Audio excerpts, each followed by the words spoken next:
Hello friends, इस video में हम जानेंगे बिल गेट्स क्या सोचते हैं कोविड-19 यानी कोरोना वायरस पैंडेमिक के बारे में। बिल गेट्स माइक्रोसॉफ्ट के फाउंडर रहे हैं, विश्व के सबसे अमीर लोगों की सूची में इनका हमेशा नाम रहा है और अब अपनी वाइफ के साथ गेट्स फाउंडेशन चलाते हैं जो समाज सेवा के कार्य करती है। मेरा नाम निखिल मिश्रा है और आइए शुरुआत करते हैं इस लेक्चर को। तो बिल गेट्स का मानना है कि बिल गेट्स ने कोरोना वायरस को एज अ विश्व युद्ध बताया, एक वर्ल्ड वॉर बताया है। बस उन्होंने ये कहा है कि जितने भी विश्व के देश हैं वो इस समय सब एक साइड हैं और दूसरी साइड है कोरोना वायरस, जबकि विश्व युद्ध में हम देश आपस में लड़ रहे थे। इसका सोल्यूशन ये है कि हम ग्लोबल इन्वेंशन बहुत अच्छी तरीके से की जाए, टेस्टिंग, ट्रीटमेंट, वैक्सीन इसकी अच्छे से बने। और ये जो कोरोना वायरस है ये पब्लिक में कितनी तेज़ी से फैल रहा है, नहीं फैल रहा है, ये लोगों के बिहेवियर पे डिपेंड करता है। मींस अगर किसी देश में 100 इन्फेक्शन है कोरोना वायरस के, तो वो देश कंट्रोल करके 40 दिन में केवल 17 लोग और इन्फेक्ट होते हैं, इतना कम भी कर सकते हैं। और ये केस बढ़ के उसी देश में अगर नहीं रोका गया तो 3200 भी हो सकते हैं मात्र 100 केसेस से। तो क्या हम ज़्यादा ओवर रिएक्ट कर रहे हैं इस कोरोना वायरस को लेके? क्या ये पहले रोका जा सकता था और इतने लॉकडाउन की ज़रूरत थी? तो इसका आंसर वो बोलते हैं हाँ, इसकी वाकई में बहुत ज़्यादा ज़रूरत थी। तो जो कमज़ोर देश हैं, जिनकी इकोनॉमी बहुत ज़्यादा कमज़ोर है, उन लोगों के देश के लोगों का बिहेवियर चेंज होने में भी बहुत टाइम लगेगा। तो इससे हम क्या सीख सकते हैं?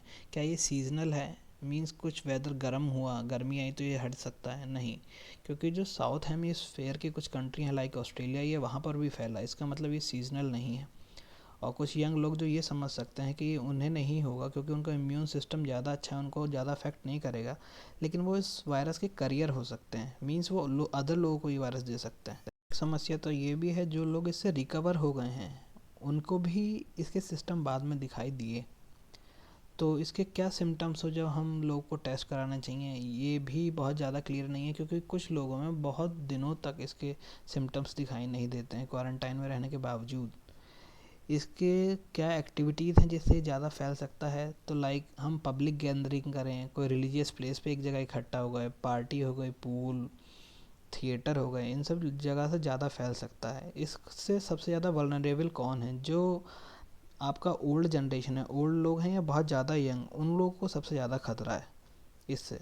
फिर वो इसके बाद अपने गेट्स फाउंडेशन क्या रोल कर रहा है, किस तरीके से वो दुनिया की मदद कर रहा है, कितना डोनेशन कर रहा है, उसने किस किस पैंडमिक के बारे में या किस किस बीमारी के बारे में काम किया है, उसकी जानकारी दी है। और इसके अब क्या क्या ट्रीटमेंट हो सकते हैं इस कोरोना वायरस के, उन्होंने कुछ सुझाव दिए हैं। तो ट्रीटमेंट में उन्होंने बताया है किसी बॉडी में एंटीबायोटिक दे दी जाए जिससे उसकी बॉडी खुद इतनी स्ट्रेंथ डेवलप हो जाए कि वो इस कोरोना वायरस से लड़ पाए, उसकी बॉडी खुद ही इतनी रेजिस्टेंस पैदा कर ले कि उस वायरस से लड़ पाए।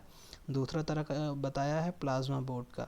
मींस जो पेशेंट जिसकी बॉडी से कोरोना वायरस जा चुका है उसकी बॉडी से कुछ प्लाज्मा लेके किसी नए पेशेंट्स में डाल दिए जाएं ताकि उसकी बॉडी में भी वो क्षमता आ जाए कि वो इस कोरोना वायरस से लड़ पाए। अब इसकी वैक्सीन, टेस्टिंग, और उन्होंने वैक्सीन के बारे में बताया कि ऐसी वैक्सीन बनाई जाए कि किसी बॉडी में डालते ही वो खुद ही वैक्सीन मैन्युफैक्चरिंग यूनिट की तरह काम करे, यानी उसकी बॉडी में खुद ही इतनी क्षमता डेवलप हो जाए कि वो उस कोरोना वायरस से लड़ पाए।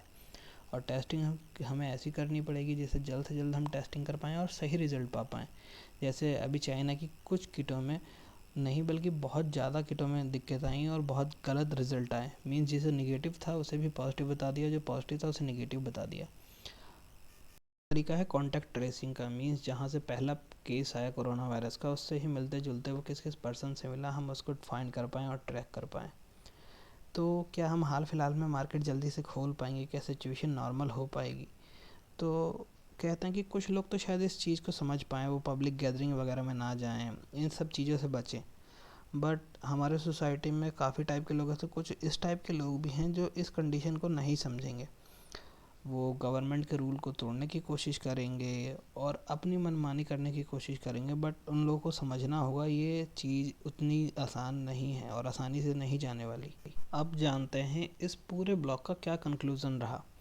तो वो कहते हैं जैसे हम लोग की पेरेंट्स की जनरेशन में था कि वर्ल्ड वॉर एक डिफाइनिंग मोमेंट था हम लोग उनके पेरेंट्स के जीवन में, कि उनका जीवन किस दिशा में जाएगा। तो ये ऐसे ही कोरोना वायरस हमारी जनरेशन का डिफाइनिंग मोमेंट है कि ये हम लोग कैसे जिएंगे और कैसे ज़िंदगी हम लोगों की आगे जाएगी। जो इस इकोनॉमी का इम्पैक्ट पड़ा है सबसे ज़्यादा मिडिल और पुअरर क्लास पे पड़ा है। तो हमारी गवर्नमेंट और पॉलिसी मेकर्स को रूल बनाते टाइम ये ध्यान रखना होगा कि हम उनके हितों का पूरा ध्यान रखें। और इस कोरोना वायरस के दौरान सबसे ज़्यादा जो हमारी लोगों की मदद करी है, वो पुलिसिंग स्टाफ हो, हॉस्पिटल स्टाफ हो, बैंकिंग स्टाफ हो, ये सब फ्रंट फुट पर आके लड़े। तो हमें इन सब का सम्मान करना चाहिए और अपनी तरफ से इन्हें पूरी तरीके से धन्यवाद देना चाहिए कि ये लोग वैक्सीन ना होने के बावजूद इतने फ्रंट एंड पर आके अपनी जान दांव पे लगाकर हम सब आपकी और हमारी जान की रक्षा के लिए लड़ रहे हैं। बिल गेट्स के इस पूरे ब्लॉग का लिंक मैं आपको डिस्क्रिप्शन लिंक में दे दूँगा।